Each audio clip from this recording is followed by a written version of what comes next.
험한 세상을 살아가시는 우리 성도님들 하나님이 늘 동행하시고 친히 인도하여 주시기를 간절히 기도합니다. 자크 데리다라고 하는 유명한 철학자가 있습니다. 해체주의라고 하는 새로운 철학의 사조를 시작한 사람인데요. 어려운 말씀 드리려고 철학 얘기 꺼내는 게 아니고, 해체주의는 한마디로 이야기하면 저와 여러분이 평소에 당연하게 여겼던 그런 생각을 뒤집어 생각해 보는 그런 특징을 가지고 있습니다.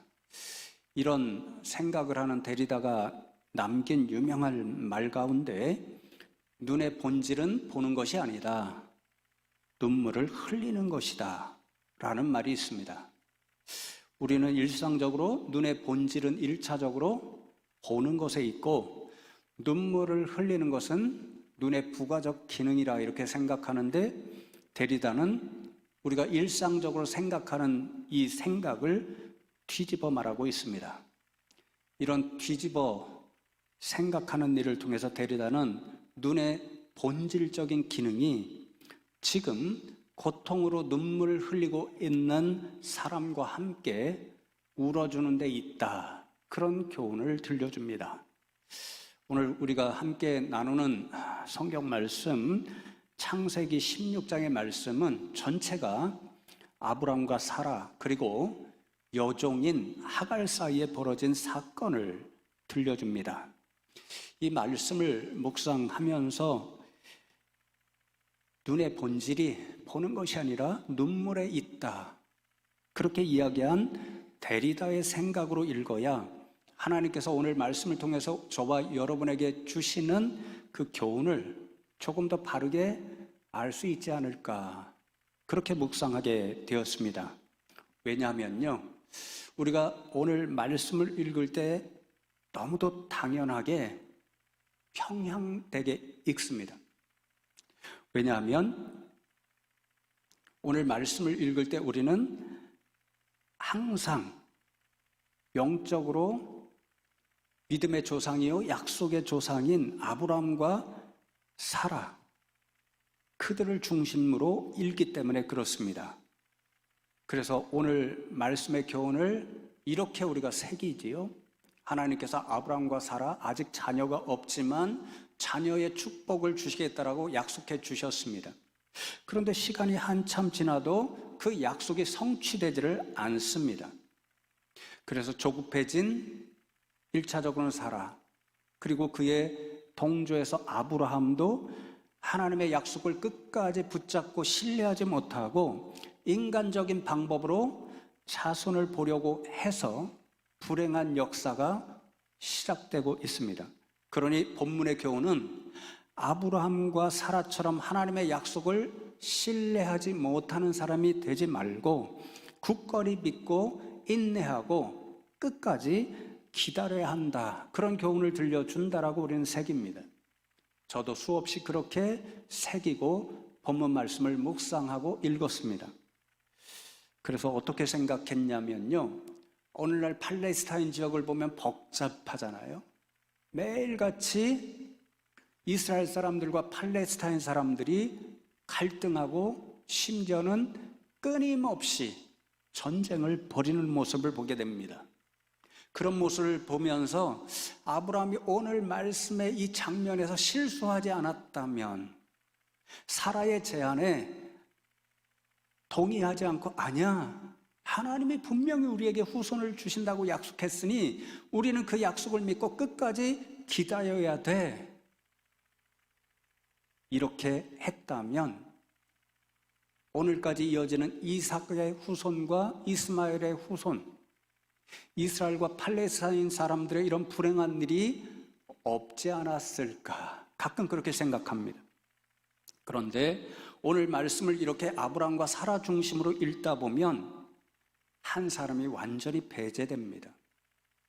여종인 하갈이 배제되죠. 우리는 늘상 그렇게 생각합니다. 하갈은 별로 중요하지 않은 사람, 왜냐하면 하갈은 약속의 사람도 아니고 이방인이고 힘없는 여종에 친하지 않았기 때문에 그렇습니다. 그런데 우리가 데리다의 말처럼 눈물을 흘리는 눈으로 본문을 읽는다면, 그래서 지금 누가 고통을 당하고 있고, 그래서 우리가 누구와 함께 울어 주어야 하는가 그 사실을 생각한다면 우리는 하갈에게 관심을 가질 수밖에 없습니다. 사실 16장 전체의 말씀을 읽어보면요, 주인공이 아브라함과 사라가 아닙니다. 하갈입니다. 그리고 너무도 신비하게 오늘 말씀에서 하나님께서 주목하시는 대상도 아브라함과 사라가 아니고 하갈이고, 더 신비하게도 하나님께서는 아브라함과 사라에게 뿐만 아니라 하갈에게도 후손을 번성케 해주겠다라고 하는 약속의 말씀을 주십니다. 그래서 오늘은 본문 말씀 16장 전체의 말씀을 하갈을 주인공으로 보면서 이 말씀을 통해서 하나님께서 저와 여러분에게 오늘 이 시대를 살아가는 어떤 교훈을 들려주시는가, 그것을 함께 읽고 묵상하듯이 나누면 좋겠습니다. 오늘 본문에서 주인공 하갈은 어떤 모습으로 그려지고 있나요? 너무도 고통당하는 사람, 그래서 하루하루 한숨이 없이는 못 사는 사람, 그래서 눈물 흘리고 있는 그런 사람으로 그려지고 있습니다. 그런데 참 아이러니하게도 하갈이 당하는 이 고통과 눈물의 원인을 제공하는 사람이 누구냐면요, 약속의 조상이라고 칭하는 아브라함과 사라입니다. 이런저런 모습으로 지금 하갈을 굉장히 고통스럽게 만들고 있습니다. 하나님께서 후손을 주시겠다고 분명히 약속하셨는데 여전히 성취되지 않으니까 불안해지기 시작합니다. 이후의 말씀을 보면 하나님께서 아직 정하신 때 그 시간이 되지 않았기 때문에 약속을 이루어지지 않는데, 당시에 여인들이 결혼을 하고 한참 시간이 지나도 출산을 하지 않으면 저주를 받은 것처럼 생각이 되었습니다. 그러니까 그런 상황 가운데서 사라가 점점 더 조급해지고, 그래서 인간적으로 스스로 해결할 수 있는 방법을 생각해냅니다. 16장 2절의 말씀을 보시면 사라가 아브라함에게 이르되 여호와께서 내 출산을 허락하지 아니하셨으니 원하건대 내 여종에게 들어가라. 내가 혹 그로 말미암아 자녀를 얻을까 하노라 하매 아브라함이 사라의 말을 들으니라. 그렇게 말씀합니다. 사라는 자신이 지금까지 출산하지 못하고 있는 이유가 하나님이 아직 출산을 허락하지 아니하셨기 때문이라는 것을 분명히 알았습니다.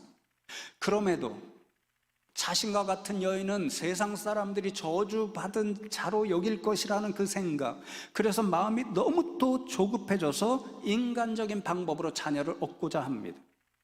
당시에 자녀를 낳지 못하는 주인이 여종을 통해서 자녀를 얻는 것은 흔한 일이었습니다. 사라도 이 방법으로 자녀를 얻기 위해서 자신의 여종 하갈을 아브라함에게 첩으로 주었습니다. 본문은 첩으로 번역되어 있지만 사실 원문을 보면 아내, 부인입니다. 일부 다처제였잖아요. 당시에 똑같은 일을 누가 했죠? 야곱의 두 아내 레아와 라헬, 서로 아이를 낳는 것이 복된 일이라 생각하니까 경쟁적으로 아이를 낳고 싶어서 자신의 여종들 실바와 비라를 야곱에게 아내로 줍니다. 그래서 야곱은 네 아내를 통해서 12지파 조상이 되는 12아들을 낳게 됩니다. 그러니까 하갈은 자신의 의지와 자신의 생각과 전혀 상관없이 주인 사라의 목적을 이루기 위한 수단이 되고 있습니다.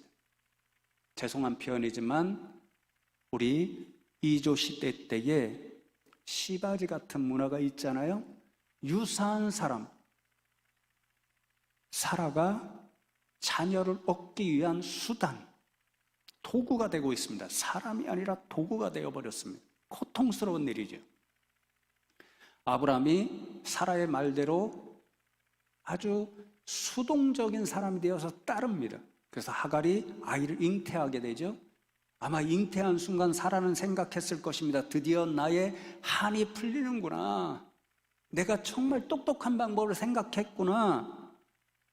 자신의 생각대로 되어가는 것처럼 보였지만 더 큰 불행의 씨앗이 되고 말았습니다.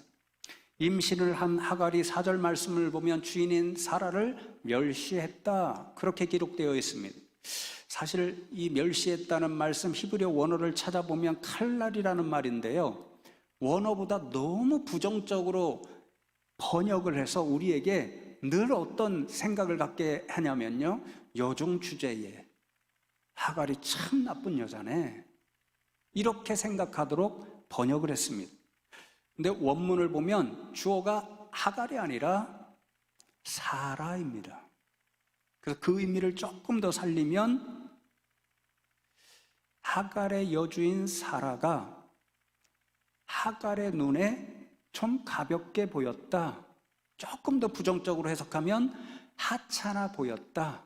그러니까 이전에 여종으로 있을 때는 사라의 말 한마디 한마디를 굉장히 권위 있게 받아들였지만 이제 아브라함의 아내가 되어서 임신을 하고 나니까 이전보다는 사라의 권위를 조금 무시하게 되었다, 이런 이야기입니다. 사람으로서는 어느 정도 이해가 되는 모습이죠. 약간은 교만해졌다, 그렇게 볼 수도 있습니다. 이런 하갈의 모습을 보고 사라가 크게 화가 나서 남편 아브라함을 원망합니다. 내가 당신을 위해서 내 종을 아내로 주었는데 어떻게 나를 이렇게 무시당하게 만들고 있습니까? 당신의 잘못입니다. 그렇게 원망합니다. 그러니까 아브라함이 하갈은 본래 당신의 여종이었으니 당신 마음대로 하십시오, 그렇게 이야기합니다. 믿음의 조상이고 약속의 조상인데 남자로서는 죄송한 말씀이지만 매우 비겁합니다. 이뿐만이 아니죠. 자신의 아내 사라가 너무도 아름다운 여자라서 불안하니까 애굽 왕 앞에서도 또 아비멜렉, 블레셋 지파의 아비멜렉 그 앞에서도 자신의 아내라고 이야기하지 못하고 누이 동생으로 속여버립니다. 지금도 비슷하죠. 분명히 자신의 아내입니다. 그런데 사라가 화를 크게 내니까 남편의 도리를 다하지 못하고 당신 마음대로 하십시오, 무관심하게 그렇게 맡겨버립니다. 보호해주지를 않는 거죠. 그래서 사라가 6절 말씀에 보면 임신한 하갈을 학대했다, 그렇게 말씀합니다. 학대했다는 말씀은 출애굽기에 애굽 사람들이 이스라엘 백성들을 학대했잖아요. 너무도 힘들고 고통스럽게 만들었잖아요. 그 말하고 똑같은 단어입니다.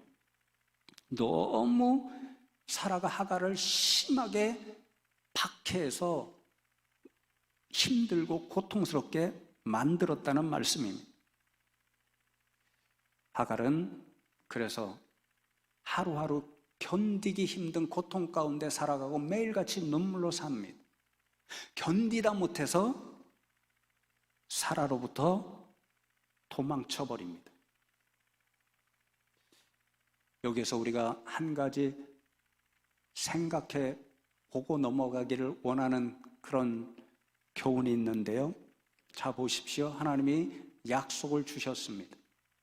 그런데 그 약속을 신뢰하지 못하고 마치 하나님의 뜻에 거역하는 것처럼 인간적인 해결 방법을 생각해서 스스로 자신의 문제를 해결해 보려고 애썼습니다. 문제가 해결되는 것처럼 보였지만 결국은 모두가 다 고통받는 결과를 만들어내고 말았습니다. 가장 상처 입기 쉬운 지위에 있던 하갈이 자신의 뜻과는 상관없이 수단이 되어버리고 가장 학대받고 고통받는 인생이 되고 말았습니다. 여러분, 제가 여러 차례 말씀드렸죠. 오늘 우리가 세상 가운데서 우리가 원치 않는 수많은 어려움과 그래서 하갈처럼 참 고통을 경험할 때가 많습니다. 이런 일들이 왜 생겼을까? 코로나의 일도 그렇고 전쟁도 그렇고 다 하나님이 하시는 일에 반대되는 것입니다. 하나님이 기뻐하시는 일이 아닙니다. 하나님의 계획이 아닙니다. 인간의 탐욕과 인간의 교만에 의해서 발생한 일입니다. 그럴 경우에 세상은 하나님이 원하시는 샬롬이 아니라 인간들에 의해서 발생한 고통으로 가득 찬다는 것, 우리가 다시 한번 기억하면 좋겠습니다. 이런 말씀과 이 세상의 모습을 통해 오늘도 하나님 앞에 우리가 진정 하나님이 기뻐하시는 일을 하고 있는가, 하나님이 원하시고 기뻐하시는 길로 가고 있는가, 먼저 스스로를 돌아보면 좋겠습니다. 그렇지 않으면 세상 가운데 고통이 임한다는 것, 두려움으로 기억하면 좋겠습니다. 사라의 학대를 피하기 위해서 하갈이 도망간 곳은 광야였습니다. 그런데 바로 이 광야에서 아마도 하갈 자신이 제일 놀랐을 것이고, 이후에는 하갈의 말을 들은 아브람과 사라도 굉장히 놀랐을 것이고, 오늘 항상 아브람과 사라를 중심으로 이 말씀을 읽던 우리가 하갈을 중심으로 읽을 때에 전혀 기대하지 않는, 그래서 너무도 놀라운 사건을 우리는 보게 됩니다. 하나님께서 자신의 사자를 하갈에게 보내셨습니다. 하나님께서 약속의 자상 아브라함도 아니고 사라도 아니고 그들로부터 견딜 수 없는 고통을 당하고 도망하여 광야에서 헤매고 있는 하갈을 찾아와 친히 만나 주십니다. 너무도 놀랍고 신비로운 일이 지금 벌어지고 있습니다. 하갈을 찾아오신 하나님이 물으시죠. 8절 말씀에 이르되 사라의 여종 하갈아 내가 어디서 왔으며 어디로 가느냐. 그가 이르되 나는 내 여주인 사라를 피하여 도망하나이다. 그렇게 말씀합니다. 하갈을 찾아오신 하나님은 내가 어디서 왔으며 어디로 가느냐 그렇게 물으십니다. 하나님의 이 물음을 가만히 생각해 보면 하갈의 과거와 현재와 미래, 그 인생 전체를 물으시는 물음입니다. 너는 과거에 어디에 있었느냐?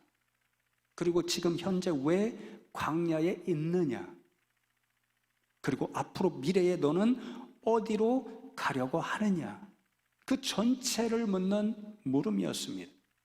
하나님의 물음에 하갈은 나는 내 여주인 사라를 피하여 도망하나이다. 그렇게 대답을 드립니다. 과거에 나는 사라, 여주인의 집에 있었고 지금은 여주인의 학대를 피하여 도망쳐서 여기 광야에 있습니다. 그렇게 대답하지요. 하나님의 물음과 사라의 대답을 생각해 보면 지금 빠진 것이 있습니다. 뭐죠? 하갈의 미래가 빠졌습니다. 어디로 갈지 그것을 대답하고 있지를 못합니다. 하갈은 사라의 학대가 너무도 힘들어서 도망쳐 나왔는데 지금 어디로 갈지를 몰라서 어디로 가려고 하느냐 하나님의 물음에 네, 저는 어디로 가고 있습니다. 대답하지를 못했습니다.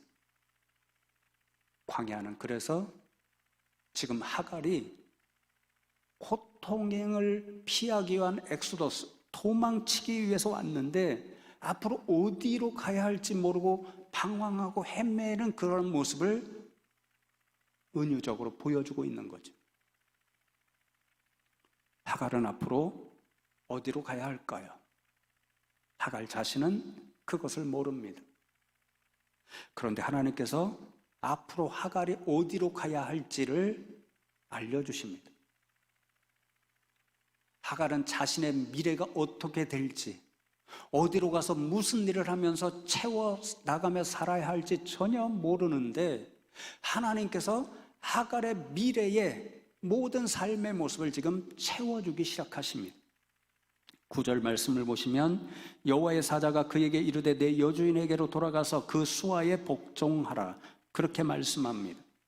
어디로 갈 바를 모른 채 광야에서 헤매고 있는 하갈에게 하나님께서는 여주인 사라에게로 돌아가서 복종하라. 이 복종하라는 말은 스스로 낮추는 삶을 살라.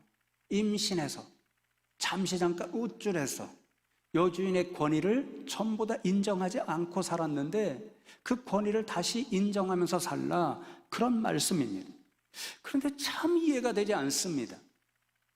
여러분, 지금 하갈이 왜 광야에서 헤매고 있나요? 여주인 사라의 박해, 그 학대가 너무 고통스러워서 견딜 수 없어서 그것을 피하기 위해 도망쳐서 광야에 지금 와 있습니다. 그런데 하나님께서는 지금 그 하갈에게 다시 여주인 사라에게로 자신이 학대받고 고통받았던 그 자리로, 여전히 그래서 학대받고 고통이 생길 수도 있는 그 자리로 돌아가라고 말씀하십니다.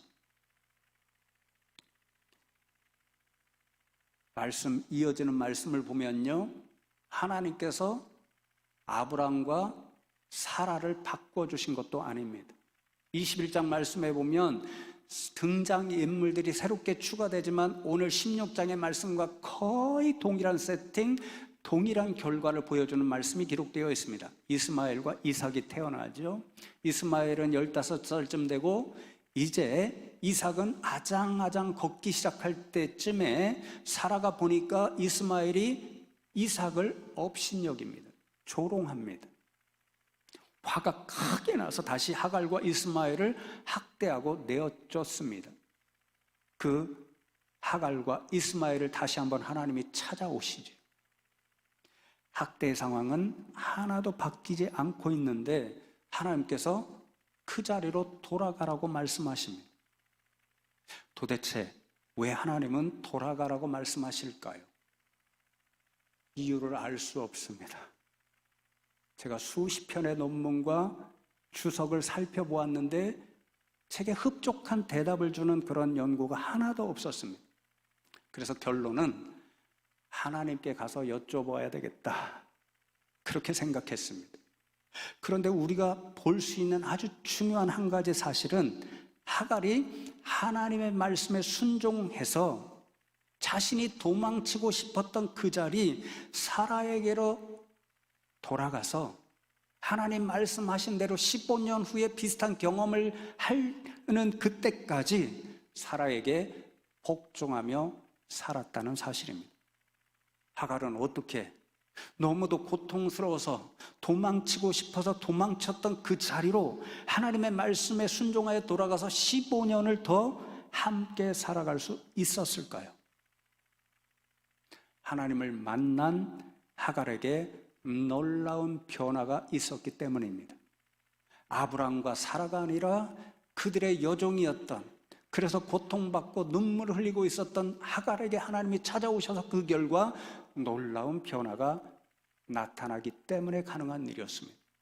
16장 10절과 11절 말씀을 보시면 여호와의 사자가 또 그에게 이르되 내가 내 씨를 크게 번성하여 그 수가 많아 셀 수 없게 하리라. 여호와의 사자가 또 그에게 이르되 내가 임신하였은즉 아들을 낳으리니 그 이름을 이스마엘이라 하라. 이는 여호와께서 내 고통을 들으셨음이니라. 하나님의 사자가 하나님의 말씀을 하갈에게 전하여 주는데 이 모든 일은 왜 일어났는가? 하나님께서 내 고통, 하갈의 고통을 들으셨기 때문이라는 말씀입니다. 여러분, 지금까지 아무도 여종이었던 하갈이 고통으로 부르짖는 그 소리를 들어주지 않았습니다. 앞에서 말씀드린 데리다의 표현을 빌자면 아무도 고통으로 지금 눈물을 흘리고 있는 하갈과 함께 울어주지를 않았습니다. 그의 마음을 위로한 사람도 없고 눈물을 닦아준 사람도 한 사람도 없었습니다. 그런데 전혀 예상치 않은 순간에 전혀 예상할 수 없던 하나님이 하갈의 고통의 소리를 듣고 계셨습니다. 그리고 하갈의 눈물을 닦아주시고 그 마음을 위로해 주시기 위해서 내가 아들을 낳을 것인데 그 이름을 이스마엘, 하나님이 들으셨다, 그것으로 지으라 말씀하시고 그 이스마엘을 통해서 너의 후손을 번성하게 해주겠다, 그렇게 약속하십니다. 여러분, 누구에게 주신 약속의 말씀과 거의 동일하나요? 믿음의 조상, 약속의 조상 아브라함과 사라에게 주셨던 약속과 동일합니다. 광야에서 헤매면서 고통 때문에 어디로 갈지를 모르는 하갈에게 찾아오셔서 어디로 가느냐 질문하시고 다시 돌아가라 명령하시고 그냥 돌아가라고 명령하신 것이 아니라 그의 미래를 가득 채울 약속을 주시면서 돌아가라고 말씀하십니다. 이러한 모습을 통해서 하나님께서는 아무도 주목하지 않는, 그래서 아무도 그의 고통을 듣지 않고 함께 울어주지 않는 이방의 한 힘없고 보잘것없는 그 여인도 주목하여 보고 계시고 그 고통을 이해하시고 들으시고 그런 사람에게도 눈물을 닦아주시고 약속을 주시는 자비의 하나님이요 사랑의 하나님이라는 사실을 보여주셨습니다. 하갈은 바로 이 순간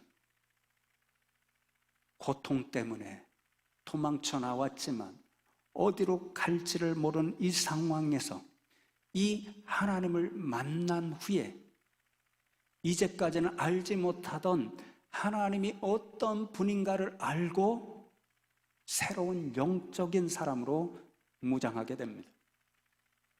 그래서 하갈은 먼저 하나님 앞에 이렇게 선포하지요. 13절 말씀을 보시면 하갈이 자기에게 이르신 여호와의 이름을 나를 살피시는 하나님이라 하였으니 이는 내가 어떻게 여기서 나를 살피시는 하나님을 배웠는고 함이라, 그렇게 말씀합니다. 자신을 찾아오시고 자신의 고통을 주목하시고 그 고통의 눈물을 닦아주시라고 약속을 주신 그 하나님, 그 하나님께 나를 살피시는 하나님이라는 이름을 지어드리고 있습니다. 최초로 그러한 일을 한 여인입니다. 사라도 아닙니다. 다른 믿음의 여인도 아니었습니다. 이방 여인, 아무도 주목하지 않던 하갈이 하나님을 만나 배웠고 그 하나님이 나를 살피시는 하나님이구나, 그렇게 이름을 지어 드렸습니다.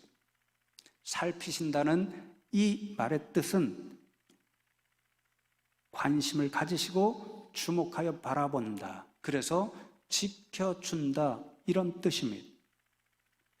그러니까 하갈은 지금까지 자신이 모르던 하나님에 대한 새로운 발견을 하고 있습니다.